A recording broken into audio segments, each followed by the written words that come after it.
Life by Divine with Sue Dumais fosters deep healing and profound awakenings as she guides you to hear, answer, and trust the highest calling of your heart. Your host and sacred guide is global impact visionary leader Sue Dumais, a best-selling author, international speaker, and gifted intuitive healer who challenges all of us to shift from life by default or even life by design to truly living life by divine.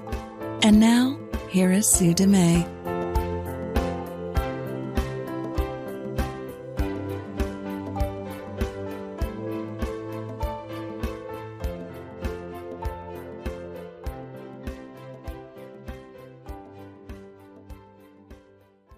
Welcome to the show. Once again, it's an honor to be here with you and sharing the messages that come flowing through my heart into your life. And today, the topic that came in, it literally just came in maybe 30 minutes ago.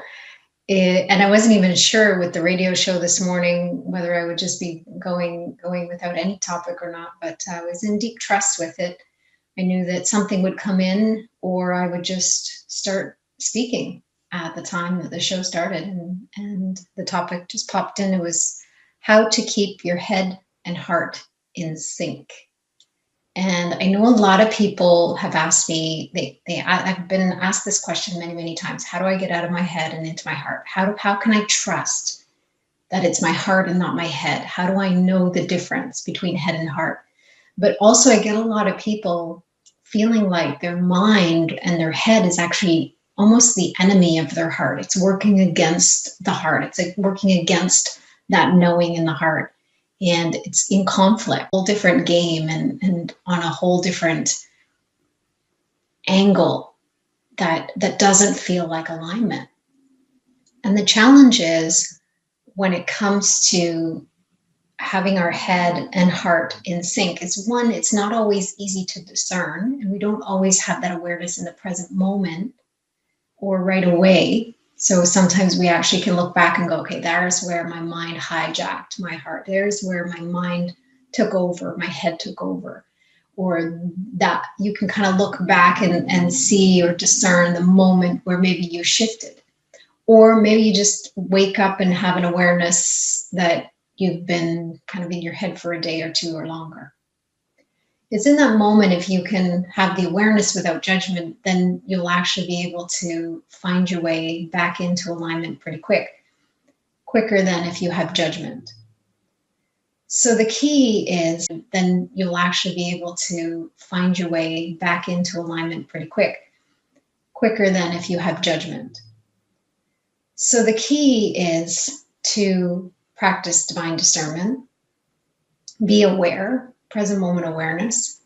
And today I'm just going to share with you some different ways that you can actually identify when you are leading with your head instead of your heart, or when your ego is hijacked your heart's knowing and is taking you off on a detour or a tangent or pulling you down a wormhole.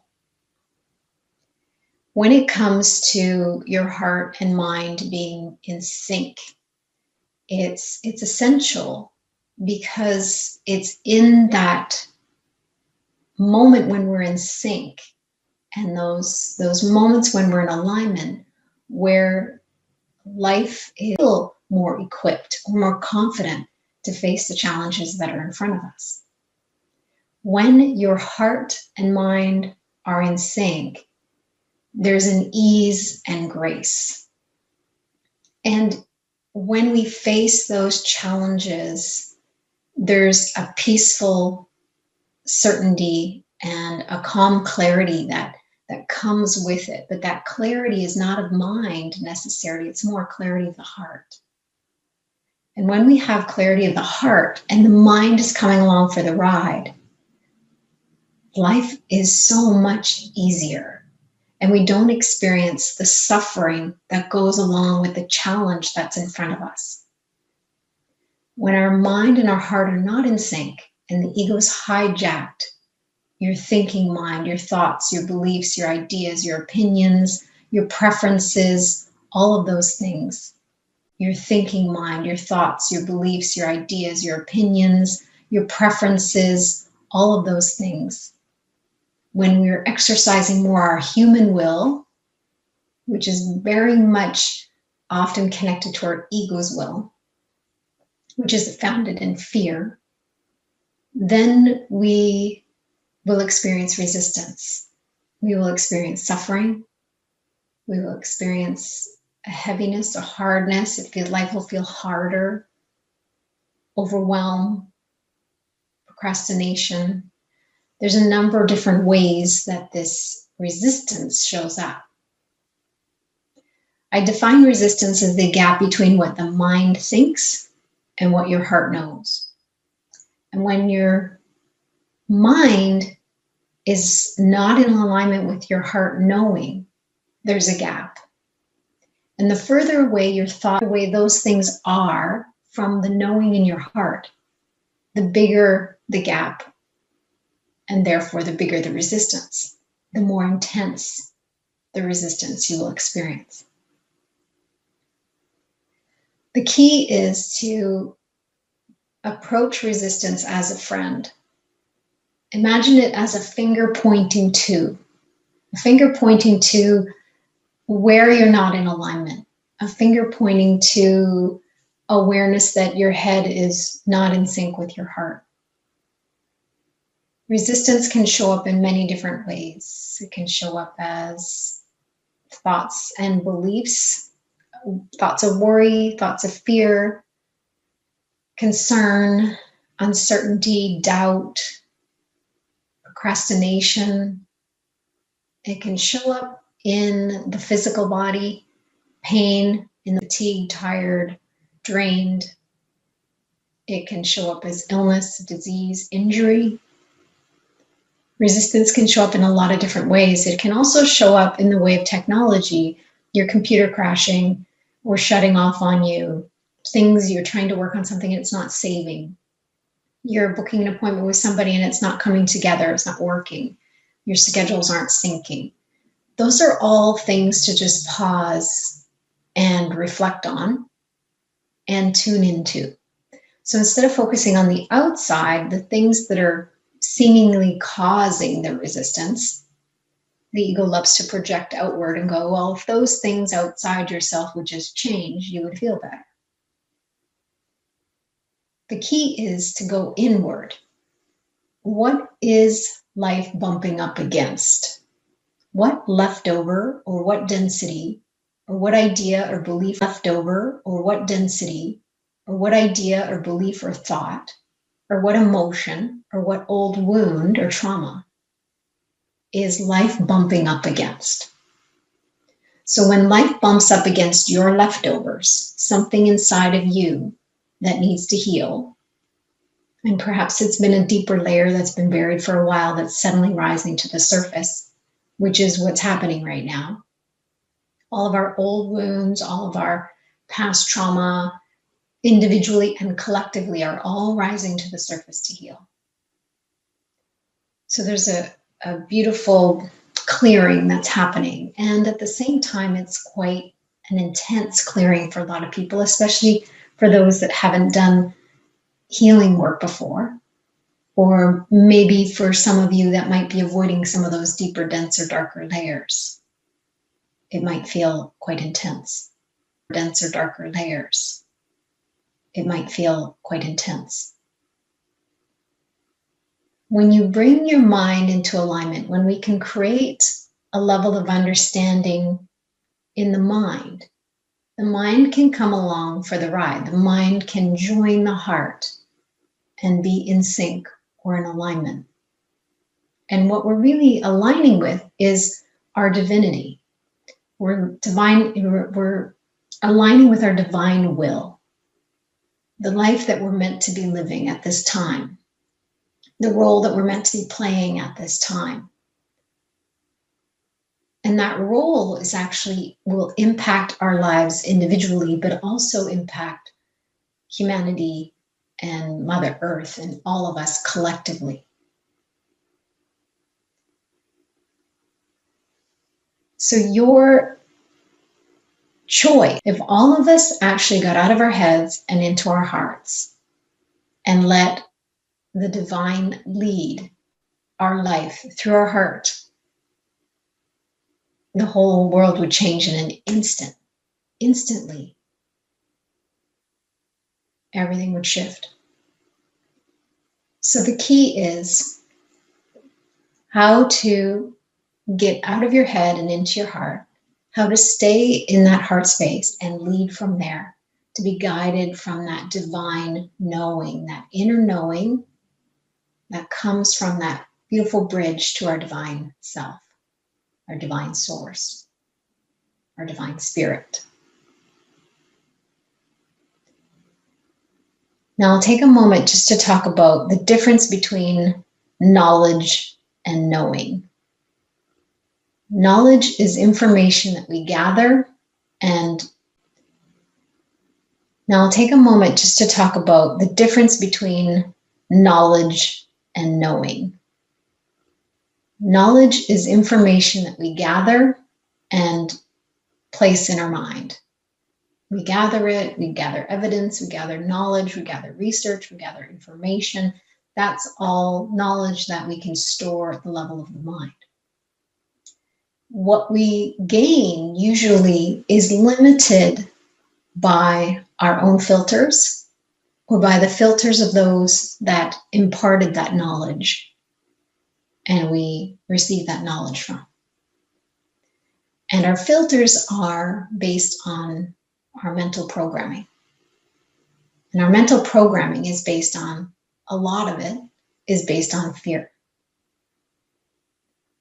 That fear-based programming holds us back in so many ways that we don't even, hijacking tendencies. And that overprotective helicopter parent personality of the ego. And you have a recipe for the mind taking over and operating from a place of just knowledge without knowing. And that's limited. Because our minds are limited. Our human minds are limited based on our human perspective. When we shift out of knowledge, and we're not dismissing knowledge, knowledge is helpful in this human classroom. When we shift out of valuing knowledge so much more than knowing, we can come back into that harmony. It's a marriage between knowledge and knowing. Now the knowing in the heart comes from our divine spirit. It's a bridge to our divine self. And that beautiful connection provides a knowing and information and an understanding that is beyond any boundaries or limitations in our mind. It's a knowing that is actually serving all of humanity and all and everything and nothing at the same time. It's actually a beautiful global perspective. When we tap into that level of knowing, we're actually in service to everyone, everywhere, all together, all at once. Everyone and everything. In this human experience and beyond. In this human experience and beyond. So it actually bridges the physical and the non-physical. That knowing in our heart, I'll say it again, it bridges the physical body, the physical experience, the physical mind, the physical thoughts,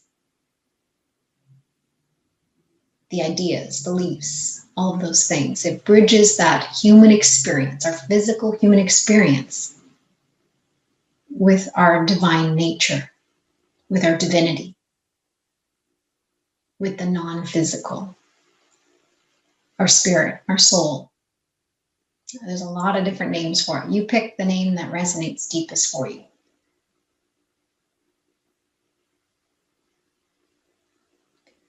When we can embrace the knowing in our heart, sometimes the knowing in our heart is not in sync with what we think we know in our minds. And the key word being think. Biggest blocks I find for a lot of people when I'm working with clients and with my inner circle members is They think they know. If you think you know, then your mind is closed. You think you know what you know. That is actually a block at the level of the mind. So I often will receive knowledge. In my human experience, I receive this knowledge. And I thank the knowledge for coming to me, and then I offer it over to my divine spirit and ask it to be held. Please hold this for me. If there's something I'm to use it, then let me use it in the moment. Show me how this is to be used. Otherwise, I release it. So I've used the last 10 to 15 years to really empty my mind and create this open space for new information. And I'm not gripping or holding on to those things that I think I know. I have these ideas, I have these thoughts, this knowledge that's, come into my awareness over time. Information I've gathered over my lifetime, this particular lifetime. But I'm not attached to it anymore. I used to be. I used to be desperately seeking and understanding. I'm softened around that as well. I'm more operating from a place of trust. Deep trust, blind faith. Because when the heart knowing is different than what you think in your head, the invitation is to go with the heart.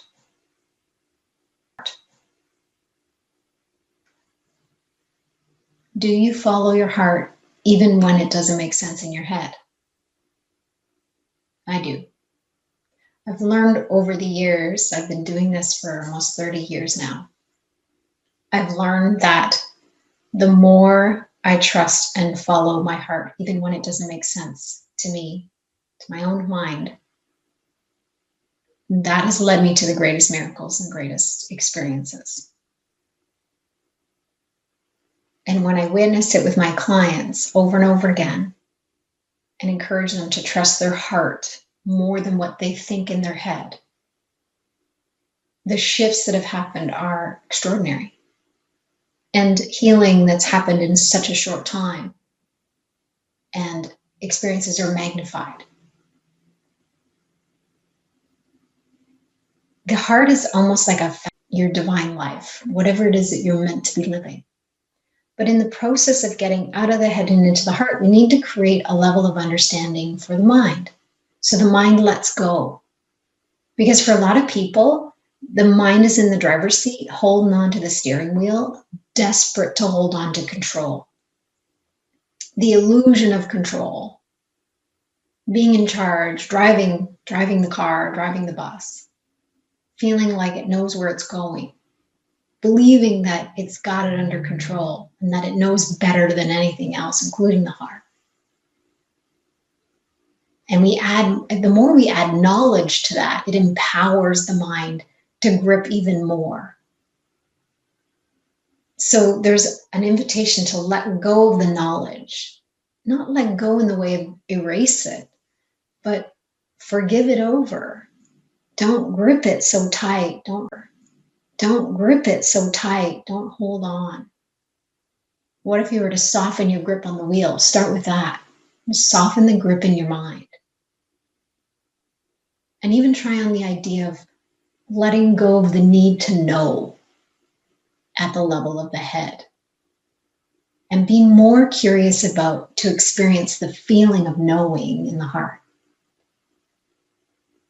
I'm sure you've had an experience where you just knew you had to do something, or you knew you were meant to do or go somewhere or do something. And if someone asked you, it's a knowing. You couldn't quite understand it or explain it even. I've had many of those experiences. In fact, my life is full of them now because I walk with blind faith a lot. I take those with blind faith a lot. I take those blind leaps of faith a lot.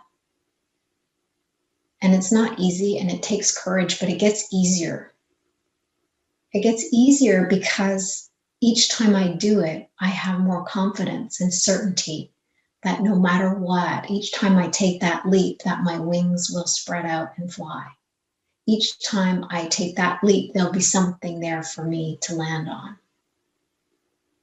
And usually it's far more exciting and extraordinary than what my mind could have imagined.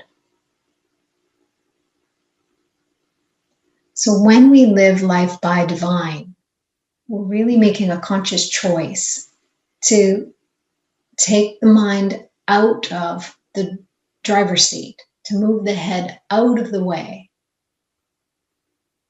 and let the heart tend to be more of an assistant or a partner. And the heart's meant to be the leader, the guide, the shepherd, the director, the captain of the ship, however you want to look at it.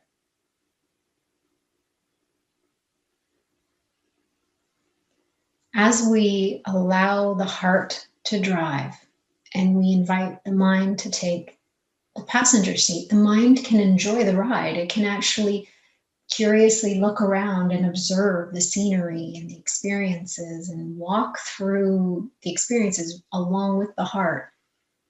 And your experience of life changes and shifts. The way you see and experience life changes. Because there's pressure off. And when the mind is in charge, or when your head is leading, there's this pressure to shifts. The way you see and experience life changes. Because there's pressure off. And when the mind is in charge, or when your head is leading, there's this pressure to figure it out, to get it done, to organize, it's so much work. And the ego, you add the ego into that, and the ego mind creates even more work.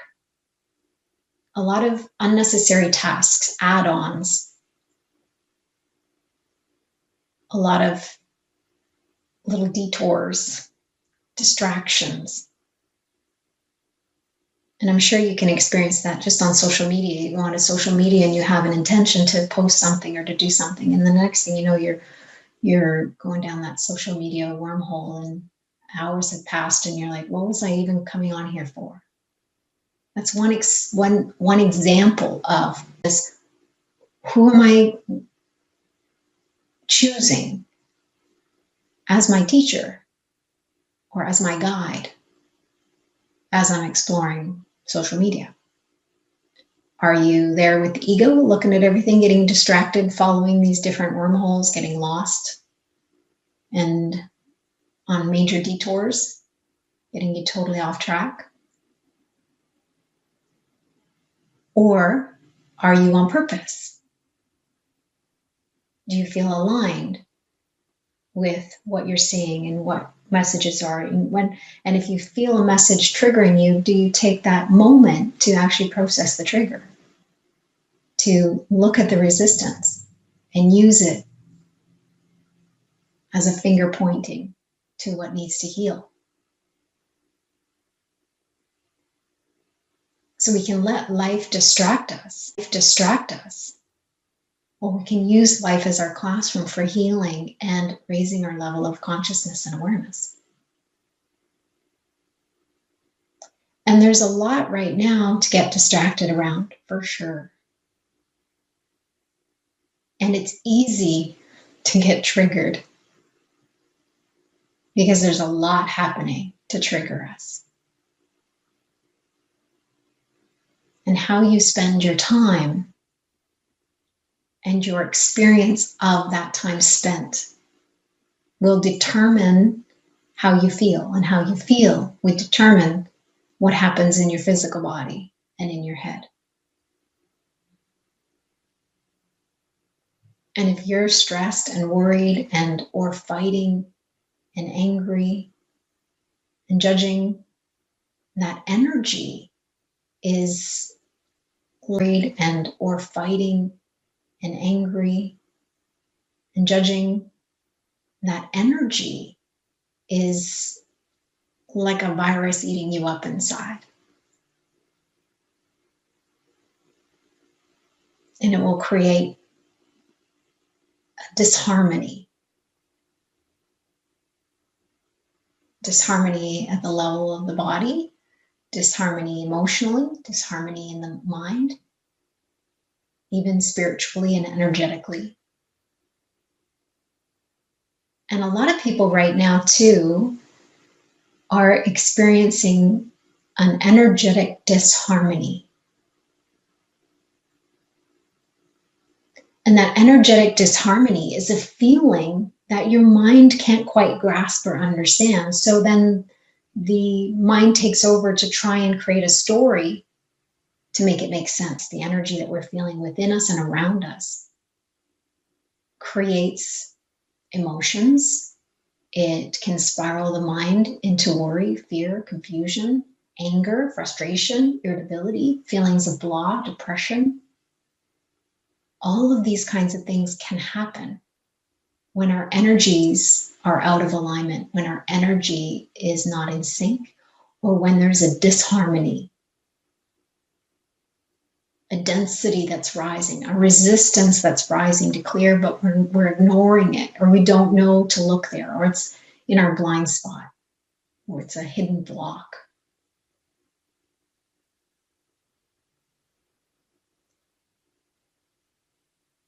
The one thing that stands in your way from really living the life that you're meant to be living right now, there is only one thing. Although the ego will point out to all that you're meant to be living right now, there is only one thing. Although the ego will point out to all these things in the world, it's this COVID pandemic. It's people's fights about the mask or no mask. It's whatever it is outside of you.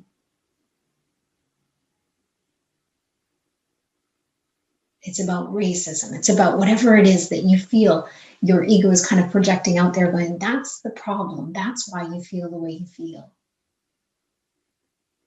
And I'm inviting you to go inward and go, how do I feel about what I'm seeing in the world?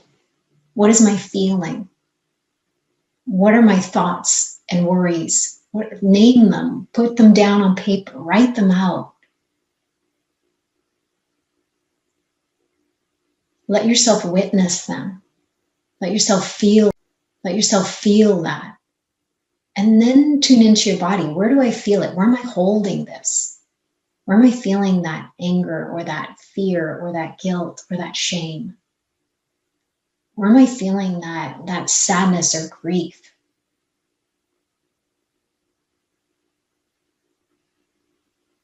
Where am I feeling helpless? Whatever it is, tune into the energy of it.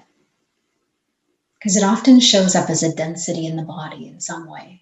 And it can show up as an emotion, and if you follow it down, you might actually feel a little bit more of a physical sensation around it.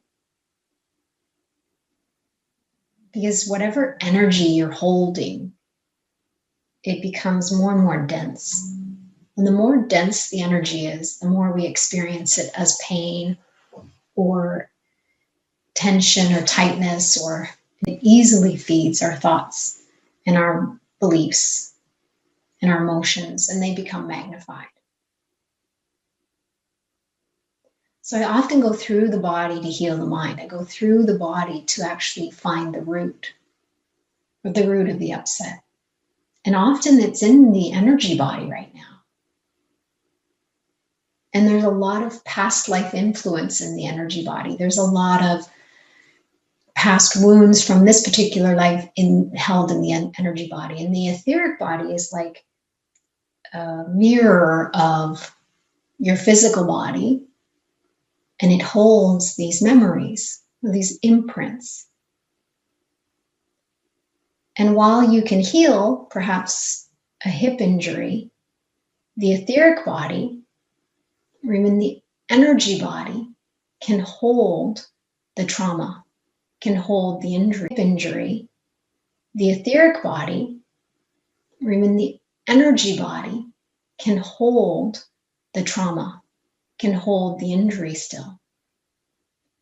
And the more we allow that energy, that density to remain in our field, the more it influences. So sometimes we get these repetitive injuries, or these repetitive patterns in our bodies, or these repetitive cycles that come with our emotions, like worry, fear, feeling not good enough, wanting abundance in our life, but then attracting more poverty consciousness or experiences of lack and limitation. It's these repetitive patterns that are a signal as well. This is another form of heart knowing is.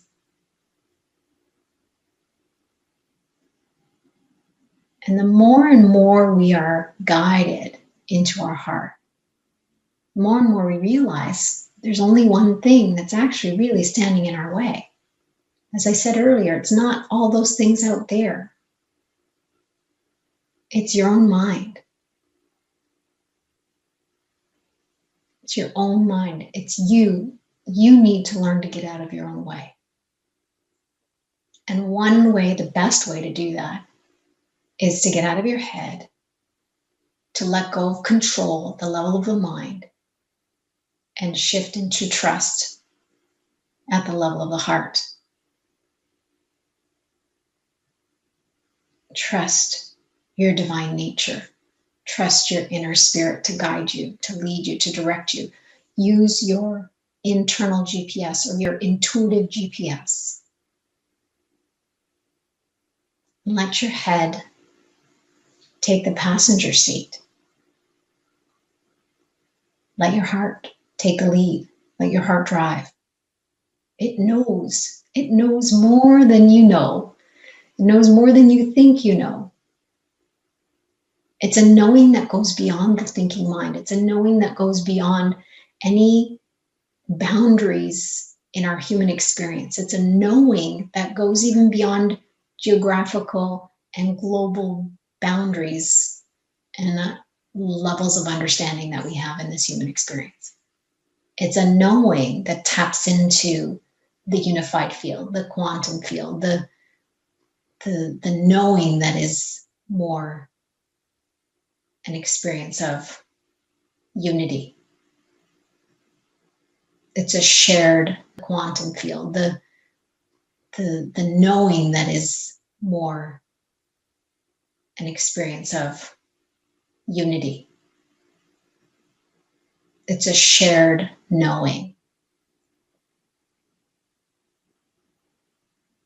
Unified knowing.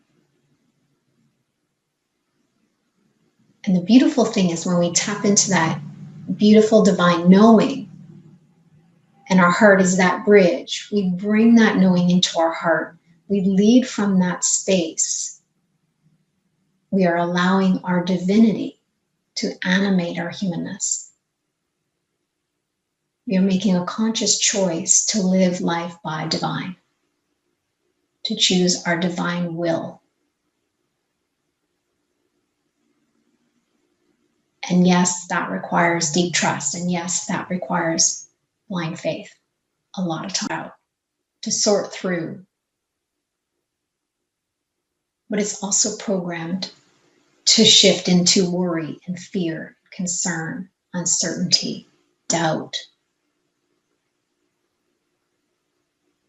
It's programmed even to do more because we're not good enough or we're not doing enough.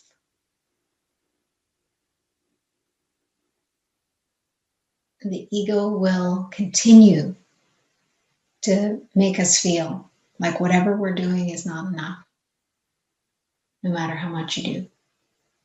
It's never satisfied. And that's the human nature of the mind. Part of the programming is it's never satisfied. It's never enough. You can always do more. And it can be disguised as doing more, as being in service. But leading with your head, leading with fear is not being of service to the world. Leading with worry in the form of caring is not serving the world at the highest level. It's actually sprinkling fear out into an already fear-filled world.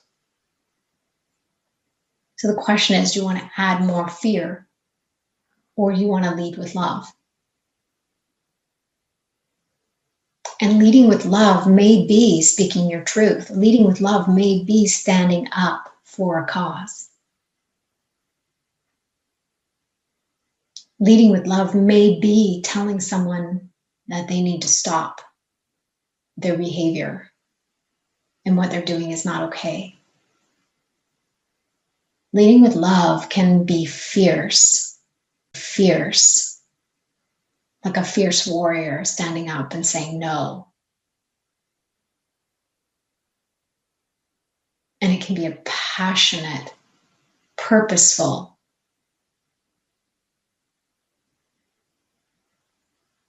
call for love.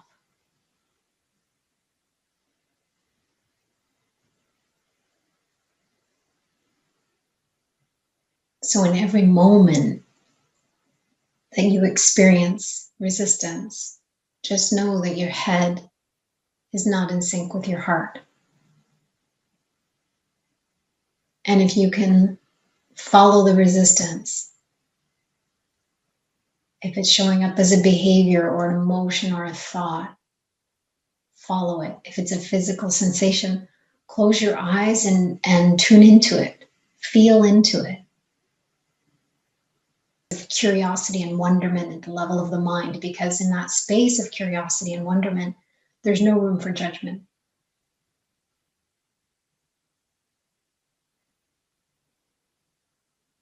And then there's certain things that you can put in your environment that will support you.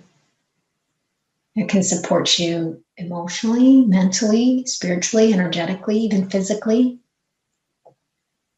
What are some of those things that can provide self-care and soul care? That can support you in staying in alignment? Perhaps meditating, even 5 minutes every day, 10 minutes. I wake up in the morning and meditating. If I wake up in the middle of the night, I go right into meditation. It's my whole life is like, it feels like a one living, breathing meditation. A prayerful meditation. Every moment. Even as I'm speaking with you. A prayerful meditation. Every moment. Even as I'm speaking with you. It's a prayerful meditation. I always have meditative lessons because they're infused with healing energy and potential. And if you tune into it, you'll feel these waves of energy coming to you through my voice, through my words, through whatever media I'm using. My intention is always very clear.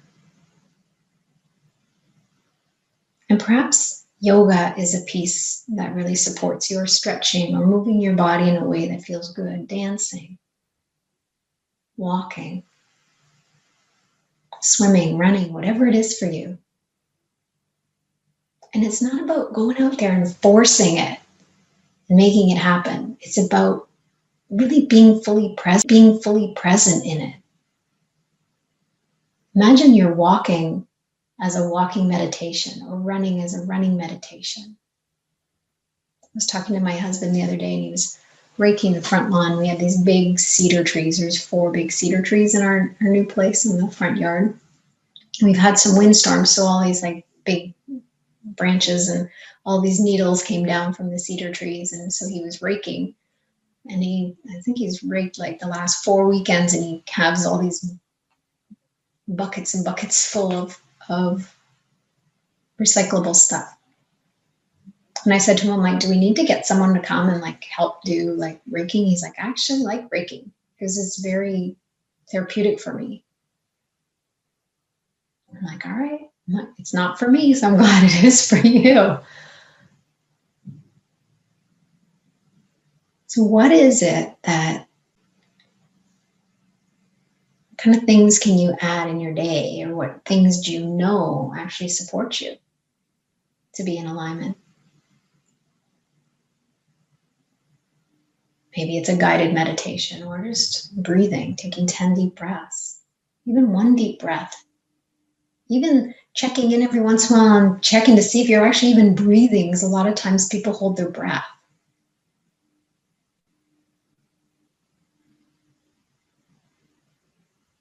And is there some kind of movement your body can appreciate? What are you filling your mind with? What are you watching on TV? What movies, what shows are you watching? What books are you reading? What things are you exposing yourself to? What videos are you exposing yourself to? All those things will either feed and empower the mind to want to get back into the driver's seat. Those are you exposing yourself to? All those things will either feed and empower the mind to want to get back into the driver's seat, or will inspire the heart to continue to take the lead.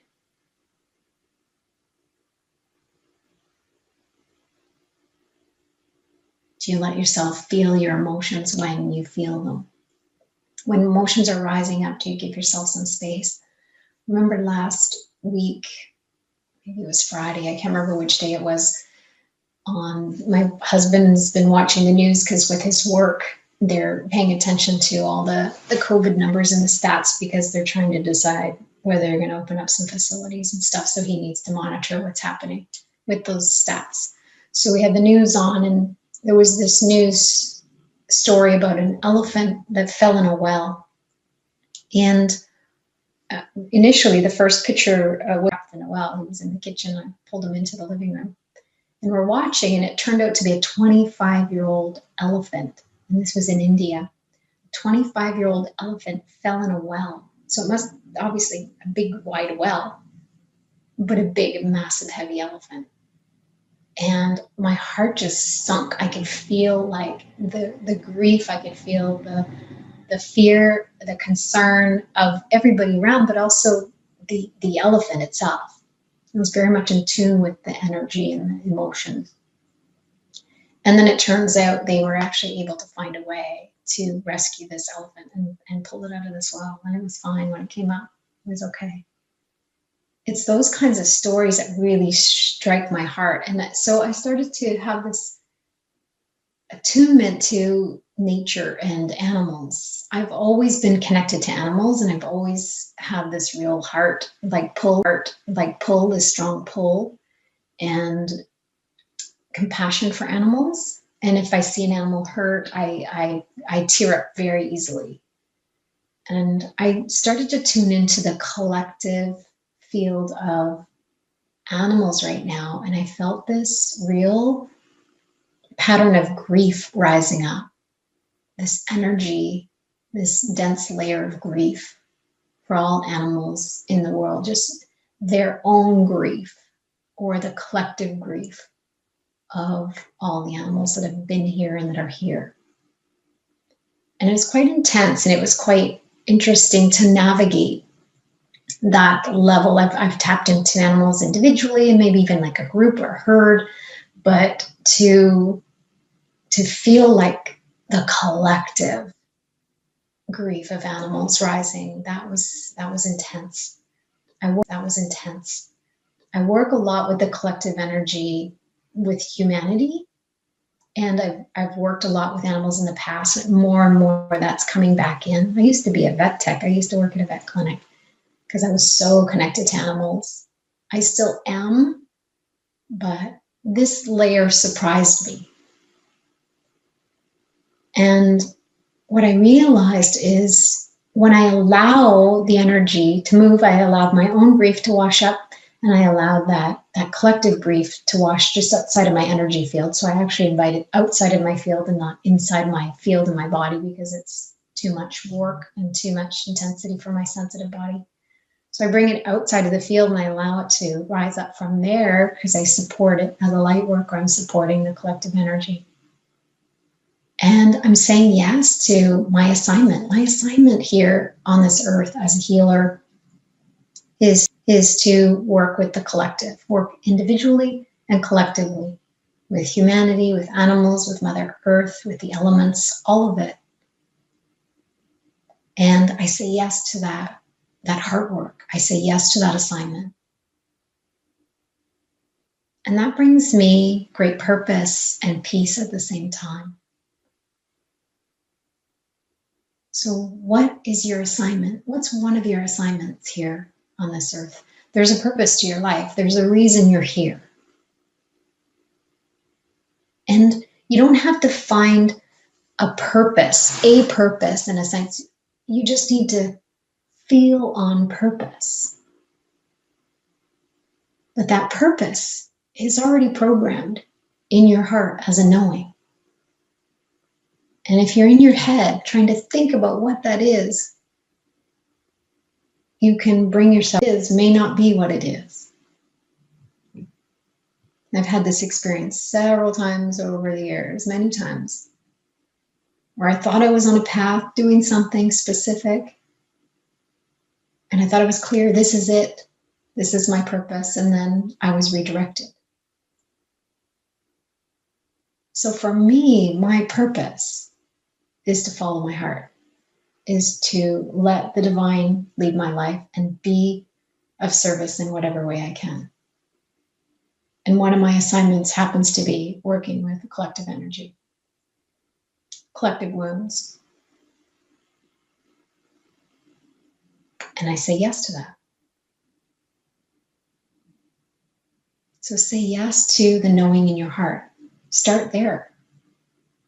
Waking up in the morning and saying yes to life by divine. Saying yes to your divinity. Saying yes to life by divine.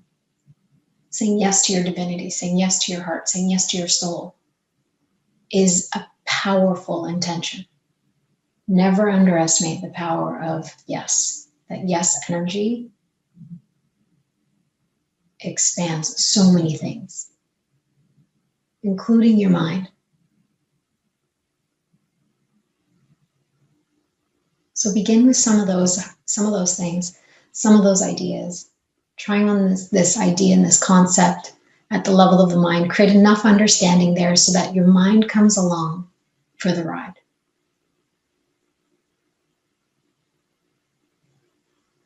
And then remembering that there's certain things that actually can support you in staying in sync. And I can give you a list of 1,000 things, but you may only resonate with 2 or 3. Follow those 2 or 3. Use them as long as they resonate. And when they don't resonate, let them go. And be open to new guidance coming in, new insights as to what you're meant to do now, or what you're meant to use. There's a lot of things that I used to do for my practice, my daily practice, and I no longer do those things. It shifts and changes and it adapts based on where I'm at and what my needs are in the moment. And I don't always know what those are, but my heart does. My heart knows, always. And when I actually stop and get out of my head and tune into my heart, sometimes those answers surprise me still.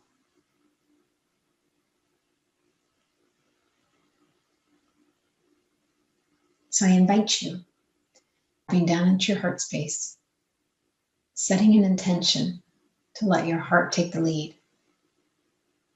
See where it drives you, see where it takes you. An open road adventure. A journey with no end in mind. Just a knowing that you're on the exact path that you're meant to be on. You're totally on track. And if you get detoured, it's okay. Forgive it and get back on track when you can. Tune back into your heart when you remember. No need to judge. Just have gratitude for the moment you remember.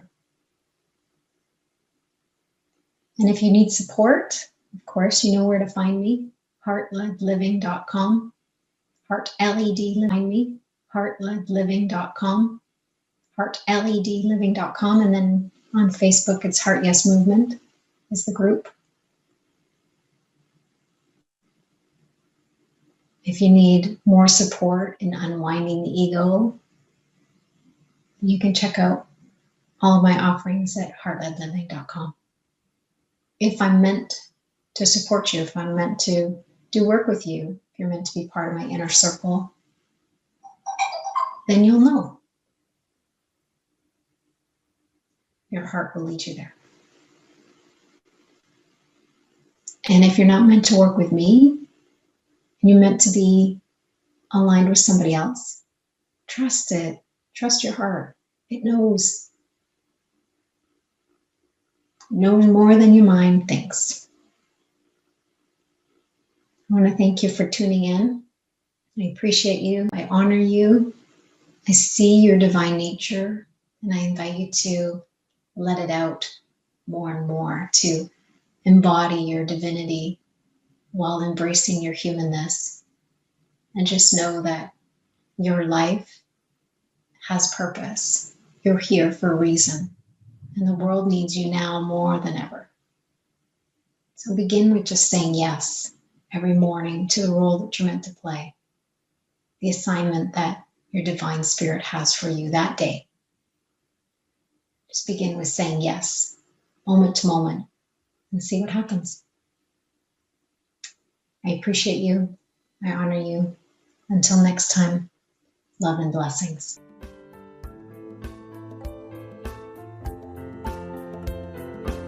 You've been listening to Life by Divine with your host, Sue Dumais. Shift your consciousness from head to heart, and you've been listening to Life by Divine with your host, Sue Dumais. Shift your consciousness from head to heart and enliven your soul as you discover how to lead with your heart and live your own life by divine. Join Sue in the growing global heart-led living community at heartledliving.com. That is heart, L-E-D, living.com.